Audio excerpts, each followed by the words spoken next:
అందరికీ నమస్కారం. ఈరోజు కథ ప్రేమ ఎంత మధురం ఎపిసోడ్ 103 CEO సస్పెన్షన్. ఇక స్టోరీలోకి వెళ్తే, తను కొత్తగా ఇన్వెస్ట్ చేసిన కంపెనీలోకి స్నేహను మేనేజర్గా రమ్మని జాబ్ ఆఫర్ చేశాడు అభయ్. కానీ స్నేహ టెంప్ట్ అవ్వకుండా దాని గురించి ఆలోచించుకుంటానని చెప్పింది. దాంతో అభయ్ సరే అని చెప్పి తను ఆఫీస్కి వెళ్ళిపోయాడు.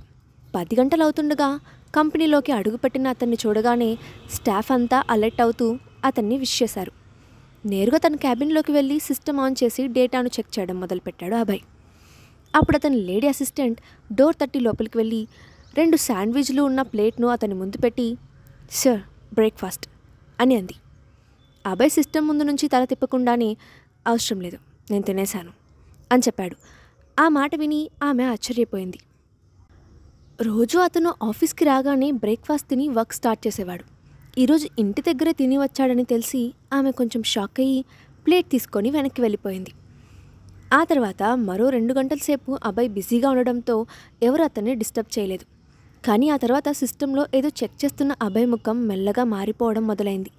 ఈ నెల కంపెనీ పర్ఫార్మెన్స్ అంత దారుణంగా ఉంటుందని అతను ఊహించలేదు.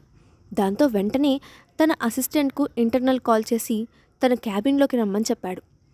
బాస్ దగ్గర నుంచి కాల్ అందుకున్న వెంటనే అతని అసిస్టెంట్ హడావిడిగా క్యాబిన్లోకి వచ్చాడు. అతన్ని చూడగానే అభయ్ తన చేతిలో ఉన్న ఫైల్ని కోపంగా అతని ముందుకు విసిరి, "what the hell is this" అని అడిగాడు. అప్పుడు అసిస్టెంట్ భయంగా ఆ ఫైల్ తీసుకొని చూసి కంగారుగా అతనికి ఎక్స్ప్లెయిన్ చేస్తూ, "బాస్, మనం రీసెంట్గా సిటీకి ఈస్ట్ సైడ్ ఉన్న ల్యాండ్ దక్కించుకోలేకపోయామని మీకు కూడా తెలుసు. దాన్ని అక్షయ్ గారు కొన్నారు. మనం దానికోసం చాలా డబ్బులు ఖర్చు పెట్టాం. అందుకే ఈ లాస్" అని అతను చెప్తూ మధ్యలోనే ఆగిపోయాడు. ఆ మాట వేగానే అభయ్ సీరియస్ అవుతూ, "అతను ల్యాండ్ కొనుక్కుంటే నీకు వేరే దారి దొరకలేదా? ఇలాంటి చిన్న చిన్నవి కూడా హ్యాండిల్ చేయలేనప్పుడు ఇక నువ్వెందుకు" అని అన్నాడు. ఆ మాటకు అసిస్టెంట్ భయంతో, "బాస్, నన్ను క్షమించండి. ఇది నా తప్పే. మరోసారి ఇలా జరగకుండా చూసుకుంటాను. దీనికి త్వరగా ఏదో ఒక ఆల్టర్నేటివ్ వెతుకుతాను" అని చెప్పాడు. "మరోసారి ఇదే రీజన్ నేను వినడానికి వీల్లేదు. ఇది మళ్ళీ రిపీట్ అయితే దాని రిజల్ట్ ఎలా ఉంటుందో నీకు బాగా తెలుసు" అని అన్నాడు అభయ్. ఆ వార్నింగ్తో అసిస్టెంట్ నోట మాట బయటకు రాలేదు. అభయ్ కార్పొరేషన్లో చిన్న తప్పుకు కూడా పనిష్మెంట్ ఎంత క్రూరంగా ఉంటుందో అక్కడ జాబ్ చేస్తున్న ఎంప్లాయీస్ అందరికీ బాగా తెలుసు. అందుకే అతను హడావిడిగా, "సార్, ఈ ఒక్కసారికి క్షమించండి. అంతేకాదు, ఈ పని మీద నేను ఆల్రెడీ మన వాళ్ళందరినీ అలర్ట్ చేశాను. కొంతమంది ఇప్పటికే అక్షయ్ గారి మీద ఒక కన్నేసి ఉంచారు. అందులో భాగంగానే నిన్న జరిగిన వాళ్ళ ఫ్యామిలీ మీట్కి అక్షయ్ వెళ్ళలేదని మనకు న్యూస్ కూడా వచ్చింది. కాబట్టి మనం అనుకున్న పని చేయడానికి ఇది చాలా మంచి అవకాశం" అని చెప్పాడు. అతను చెప్పిన మాటలు వినగానే అభయ్ కోపం కొంచెం మెత్తబడింది. వెంటనే అతని మనసులో ఏదో స్ట్రైక్ అయింది. దాంతో అతను ఆలోచిస్తూ అసిస్టెంట్ వైపు చూసి, "సరే, ఇక నువ్వు వెళ్ళొచ్చు" అని అన్నాడు. దాంతో అసిస్టెంట్, "దేవుడా, బతికిపోయాను" అనుకుంటూ హడావిడిగా క్యాబిన్ నుండి బయటకు వెళ్ళిపోయాడు. అభయ్ టేబుల్పై ఉన్న సిగర్ను తీసుకొని నోట్లో పెట్టుకొని మెల్లగా వెలిగించాడు. అతని నోట్లో నుంచి వచ్చిన పొగ ఆ గాలిలో కలిసిపోతోంది. అతని కళ్ళల్లో ఏదో తెలియని ద్వేషం కూడా కనపడుతోంది. దాంతో చేతిలోని సిగర్ను తీసి పక్కన ఉన్న యాస్ట్రేలో పడేసి మొబైల్ తీసి స్నేహకు కాల్ చేశాడు. ఇంట్లో ఉన్న స్నేహ జాబ్ కోసం సెర్చ్ చేస్తూ బిజీగా ఉంది. ఇంతలో ఆమె ఫోన్ రింగ్ అవడంతో స్క్రీన్ వైపు చూడకుండా కాల్ లిఫ్ట్ చేసి, "హలో" అని అంది. అటువైపు నుండి అభయ్ డైరెక్ట్గా పాయింట్కి వస్తూ, "నేను చెప్పిన విషయం గురించి ఆలోచించావా" అని అడిగాడు. ఆ ప్రశ్న వినగానే స్నేహ ఆశ్చర్యపోతూ ఫోన్ స్క్రీన్ వైపు చూసుకుంది. అది అభయ్ గొంతు అని గుర్తుపట్టి, "ఇతనికి నా నెంబర్ ఎలా దొరికింది" అని అనుకుంటూ, "లేదు, నేనేం ఆలోచించలేదు" అని సమాధానం చెప్పింది. ఆ మాటకు అభయ్ కొంచెం విసుగ్గా, "స్నేహ, నీ మనసులో ఏముందో డైరెక్ట్గా బయటకు చెప్పు" అని అడిగాడు. దాంతో స్నేహ అతనితో నిజం చెప్పాలని నిర్ణయించుకొని, "చూడండి అభయ్, నిజం చెప్పాలంటే నేను ఈ ఊరు వదిలిపెట్టి వెళ్ళాలనుకుంటున్నాను.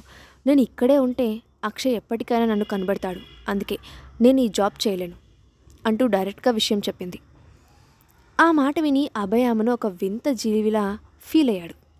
ఆ తర్వాత చిన్నగా నవ్వి, "స్నేహ, అసలు నువ్వు ఒక విషయం ఎలా మర్చిపోయావు? నేను నీకు షెల్టర్ ఇవ్వకపోతే ఈ పాటికి అక్షయ్ నిన్ను ఎప్పుడో తీసుకెళ్ళిపోయి ఉండేవాడు. ప్రస్తుతానికి నిన్ను కాపాడేది నేను ఒక్కడిని మాత్రమే. లేదంటే నువ్వు ఈ భూమిపై ఏ మూలున్నా అక్షయ్ నిన్ను పట్టుకొని తీరుతాడు. అదే జరిగితే అతను నీ వల్ల తన కుటుంబంలోని వాళ్ళందరికీ సమాధానం చెప్పుకోవాల్సి వస్తుంది. దాని గురించి మర్చిపోకు" అంటూ ఆమెను ఎమోషనల్గా బ్లాక్మెయిల్ చేస్తూ హెచ్చరించాడు. అభయ్ మాటలు విని స్నేహ మౌనంగా ఉండిపోయింది. ఇప్పుడు అక్షయ్ తనను కనిపెడతాడన్న భయం కన్నా ఆ తర్వాత అతను తన కుటుంబం ముందు తలదించుకోవాల్సి వస్తుందన్న భయమే స్నేహను ఎక్కువగా ఆలోచించేలా చేసింది. దాంతో ఆమె 2 నిమిషాలు మౌనంగా ఉండి చివరికి ఒక నిర్ణయం తీసుకున్న దానిలా నిట్టూరుస్తూ, సరే, మీ ఆఫర్కి నేను ఒప్పుకుంటున్నాను అని చెప్పింది. అభయ్ ఎప్పుడు అక్షయ్కి ఎగైనెస్ట్గానే ఉంటాడని ఆమెకు బాగా తెలుసు. కానీ ఆమె ప్రస్తుతానికి ఆ విషయం గురించి ఆలోచించలేదు. తాను అక్షయ్ కంట పడకుండా ఉంటేనే అతనికి కూడా మంచిదని అనుకుంది.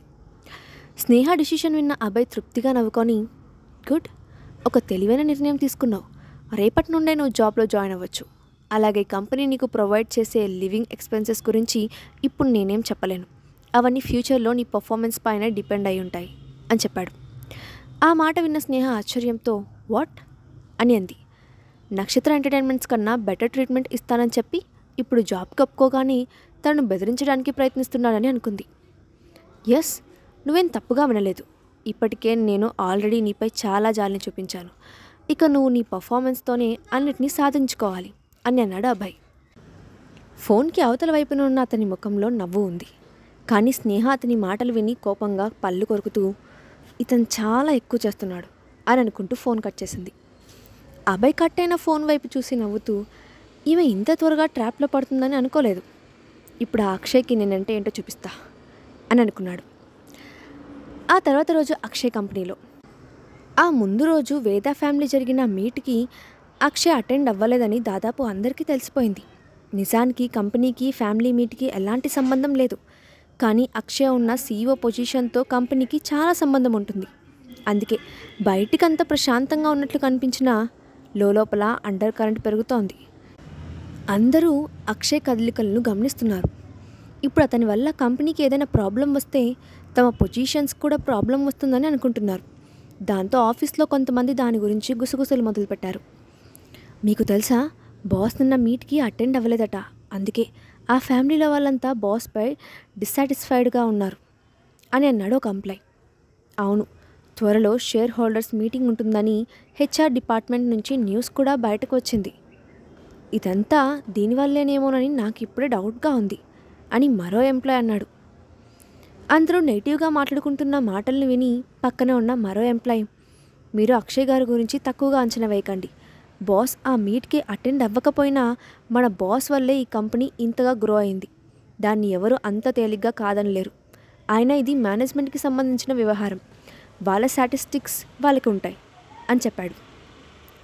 అయినా మరో ఎంప్లాయ్ అతని మాటల్ని పట్టించుకోకుండా, కానీ నాకు తెలిసిన ఇన్ఫర్మేషన్ మాత్రం నిజం. బాస్ ఈసారి తనను తాను ప్రొటెక్ట్ చేసుకోలేదని అనుకుంటున్నాను అని అన్నాడు. వాళ్ళు అలా మాట్లాడుకుంటూ ఉండగానే కంపెనీ బోర్డ్ ఆఫ్ డైరెక్టర్స్తో పాటు చైర్మన్ పనిభూషణ్ కూడా లోపలికి వచ్చాడు. దాంతో అందరూ ఒక్కసారిగా సైలెంట్ అయ్యి హడావిడిగా తమ తమ ప్లేస్లలోకి వెళ్ళి కూర్చున్నారు. 5 నిమిషాల తర్వాత కాన్ఫరెన్స్ హాల్లో షేర్ హోల్డర్స్ మేనేజర్తో పాటు డైరెక్టర్స్ కూర్చొని ఉన్నారు. టేబుల్ మధ్యలో ఉన్న చైర్మన్ చైర్లో పనిభూషణ్ కూర్చున్నాడు. అతనికి వయసు మీద పడడంతో కంపెనీకి రావడం చాలా తగ్గించేశాడు. కానీ చైర్మన్ హోదాలో ఇంకా అతనే కంటిన్యూ అవుతున్నాడు. అతనికి చెరోవైపు పెద్ద కొడుకు రఘునందన్తో పాటు చిన్న కొడుకు హేమసుందర్, అతని కొడుకు రజనీష్ ఉన్నారు. అందరి ముఖాల్లోనూ సీరియస్నెస్ కనబడుతోంది. కంపెనీ CEOగా ఉన్న అక్షయ్ మాత్రం మీటింగ్లో లేడు. అప్పుడు ముందుగా హేమసుందర్ వైపు నుండి ఒక డైరెక్టర్ మాట్లాడుతూ, చైర్మన్, ఈ మధ్య అక్షయ్ కంపెనీకి ఎక్కువగా రావడం లేదు. ఇప్పుడు మీరే కళ్ళారా చూశారు. అతను మీ ఫ్యామిలీ మీట్కి కూడా అటెండ్ అవ్వలేదు. మీకు రెస్పెక్ట్ ఇవ్వడం లేదు. ఈ ప్రాబ్లంను మనం సీరియస్గా తీసుకోవాలని నా అభిప్రాయం అని చెప్పాడు. అతను కంపెనీ డైరెక్టర్స్లో ఒకడిగా ఉండడంతో పాటు పనిభూషణ్కి కొంచెం సన్నిహితుడు. అందుకే అందరికన్నా ముందు మాట్లాడడానికి ధైర్యం చేశాడు. వెంటనే పక్కనున్న మిగతా వాళ్ళు కూడా అతని మాటకు సపోర్ట్ చేస్తూ, అవును, అతను నిన్న మీటింగ్కి కూడా అటెండ్ అవ్వలేదు. ఈరోజు డైరెక్టర్స్ మీటింగ్ కూడా రాలేదు.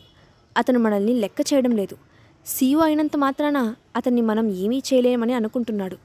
మనం ఈ విషయంలో ఖచ్చితంగా ఏదో ఒక నిర్ణయం తీసుకోవాలి అని అన్నాడు మరో డైరెక్టర్. వాళ్ళ మాటల్ని వింటున్న పనిభూషణ్ సైలెంట్గా కూర్చున్నాడు. అతని ముఖంలో ఎలాంటి ఎక్స్ప్రెషన్ కనిపించడం లేదు. దాంతో అక్కడున్న వాళ్ళంతా ఆ డిస్కషన్ని కంటిన్యూ చేయాలో వద్దో తెలియక మెల్లగా సైలెంట్ అయిపోయారు. నిజానికి ఈరోజు అక్షయ్ మీద చాలా కంప్లైంట్స్ చెప్పడానికి వాళ్ళు రెడీగా ఉన్నారు. ఎలాగైనా అతన్ని ప్రెసిడెంట్ పొజిషన్ నుంచి తీసేయాలని, అది కుదరకపోతే కనీసం అతన్ని అధికారంలో కొంత అయినా తగ్గించి అక్షయ్ అహంకారాన్ని దెబ్బ కొట్టాలని వాళ్ళు ప్లాన్ చేశారు. ముఖ్యంగా అక్కడున్న రజనీష్, అతని తండ్రి హేమసుందర్ ఒకరి కళ్ళల్లోకి ఒకరు చూసుకొని తమ పక్కనే ఉన్న మరో డైరెక్టర్కి సైగ చేశారు. అప్పుడు ఆ డైరెక్టర్ మాట్లాడడం మొదలు పెడుతూ, నేను ఇప్పుడు వేద ఫ్యామిలీ గురించి మాట్లాడడం లేదు, కానీ అక్షయ్ గురించి మాట్లాడాలనుకుంటున్నాను. అతను ఈ మధ్య కంపెనీని నెగ్లెక్ట్ చేయడమే కాదు, కంపెనీ ఫండ్స్ను కూడా ట్రాన్స్ఫర్ చేశాడు. దీనివల్ల కంపెనీకి కొన్ని రోజుల పాటు ఫైనాన్షియల్ గ్యాప్ కూడా వచ్చింది.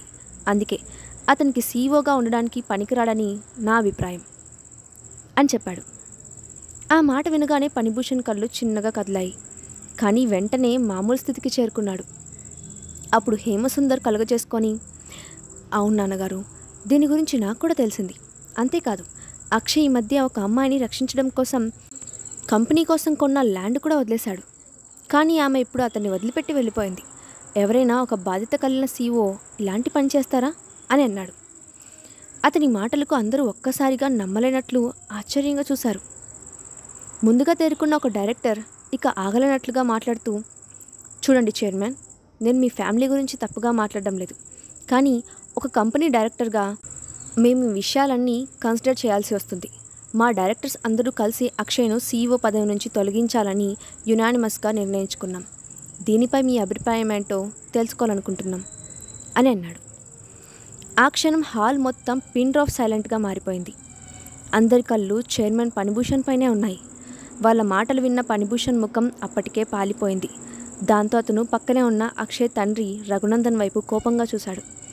నిజానికి అక్షయ్ స్నేహ కోసం ల్యాండ్ ఇచ్చేశాడని రఘునందన్కి తెలియదు. ఆ విషయాన్ని అతను కూడా ఇప్పుడే వింటున్నాడు. అందుకే తాను తప్పు చేసినట్లుగా ఫీల్ అవుతూ తన తండ్రి వైపు చూశాడు. అప్పుడు ఫణిభూషణ్ తన ఎదురుగా ఉన్న వాళ్ళందరినీ ఒకసారి చూసి నిదానంగా మాట్లాడుతూ, మీరు చెప్పిన విషయాలన్నీ నాకు ముందే తెలుసు, కాబట్టి దీని గురించి మీరు కంగారు పడాల్సిన అవసరం లేదు. అతను చేసిన పనికి కంపెనీకి నష్టం వస్తే దాన్ని పూర్తి రెస్పాన్సిబిలిటీ కూడా అతనే తీసుకుంటాడు. అతను నా మనవడు మాత్రమే కాదు, ఇప్పుడు ఈ కంపెనీకి సీఈఓ కూడా. అందుకే అతన్ని ఆ పదవి నుంచి తొలగించడం చిన్న విషయం కాదు. ప్రస్తుతానికి అక్షయ్ను సీఈఓ పదవి నుండి సస్పెండ్ చేయాలని మాత్రమే నా అభిప్రాయం. ఇన్ని రోజులు అతను ఈ కంపెనీ కోసం చాలా చేశాడు. ఎప్పుడూ తనను తాను ప్రూవ్ చేసుకుంటూనే ఉన్నాడు. కాబట్టి నిర్ణయం తీసుకునే ముందు మనం అక్షయ్కి కొంత టైం ఇవ్వాలి అని అన్నాడు. ఆ మాటలు విని వాళ్ళంతా కొంచెం ఆశ్చర్యపోయారు. తాము చెప్పినవని విని ఫణిభూషణ్ అక్షయ్ని సీఈఓ పదవి నుండి తొలగిస్తారని అనుకున్న వాళ్ళంతా డిసప్పాయింట్ అయ్యారు. అయినా ఫణిభూషణ్ మాటల్లో కూడా నిజం ఉందని వాళ్ళందరికీ తెలుసు. అందుకే అతన్ని సస్పెండ్ చేయడం కూడా అది వాళ్ళ విజయంగానే భావించారు. హేమసుందర్ కూడా తన తండ్రి నిర్ణయానికి కొంచెం నిరుత్సాహపడిన అక్షయ్ను కొన్ని రోజుల పాటు సీఈఓ చైర్కు దూరం చేసినందుకు సంతోషపడుతూ రజనీష్ వైపు చూశాడు. అదే టైంలో అతని కను చివరల నుండి లోపలికి వస్తూ కనిపించాడు అక్షయ్. అతని వెనకే అసిస్టెంట్ త్రిపాఠి కూడా ఉన్నాడు. అతన్ని చూడగానే హేమసుందర్ ముఖం మారిపోయింది. వెంటనే పక్కనే ఉన్న రజనీష్ వైపు చూసి, ఇతను ఇక్కడికి ఎలా వచ్చాడు? ఇక్కడ మీటింగ్ జరుగుతుందన్న విషయం అతనికి తెలియకూడదని ముందే చెప్పాను కదా అని అడిగాడు. అక్షయ్ను చూసిన రజనీష్ కూడా ఆశ్చర్యపోతూ, ఎలా తెలిసిందో నాకు కూడా తెలియదు డాడీ అని అన్నాడు. అక్షయ్కి ఈ విషయం తెలియకుండా రహస్యంగా మీటింగ్ పెట్టి అతన్ని ఇక్కడికి రాకుండా చూడాలని అనుకున్నారు వాళ్ళు. కానీ చివరి నిమిషంలో అక్షయ్ అక్కడికి వస్తాడని ఊహించలేదు. అసిస్టెంట్తో కలిసి లోపలికి వచ్చిన అక్షయ్ని చూసి అక్కడి వాళ్ళంతా ఆశ్చర్యపోయారు. నేరుగా వెళ్ళి ప్రెసిడెంట్ సీట్లో కూర్చొని ఎదురుగా ఉన్న వాళ్ళందరినీ ఒకసారి చూశాడు. అందరి ముఖాల్లో కనిపించిన ఎక్స్ప్రెషన్స్ చూసి చిన్నగా నవ్వుతూ ఎదురుగా ఉన్న పెన్ను చేత్తో తిప్పుతూ, ఇక్కడ మీటింగ్ జరుగుతుందన్న విషయం కంపెనీ సీఈఓగా ఉన్న నాకు ముందే చెప్పకపోతే ఎలా అని అడిగాడు. అక్షయ్ తనపై పడిన సస్పెన్షన్ వేటును రద్దు చేసుకోగలడా? డైరెక్టర్స్ తనపై చేసిన ఆరోపణలన్నిటికీ అక్షయ్ జస్టిఫికేషన్ ఇవ్వగలడా? నెక్స్ట్ పార్ట్లో చూద్దాం. ఈ స్టోరీ అప్డేట్ ఎలా ఉందో కింద కామెంట్ బాక్స్లో మీ ఒపీనియన్ని షేర్ చేయండి. అలాగే ఇలాంటి మరిన్ని స్టోరీస్ కోసం మా ఛానల్ సబ్స్క్రైబ్ చేసుకోండి. Thanks for watching.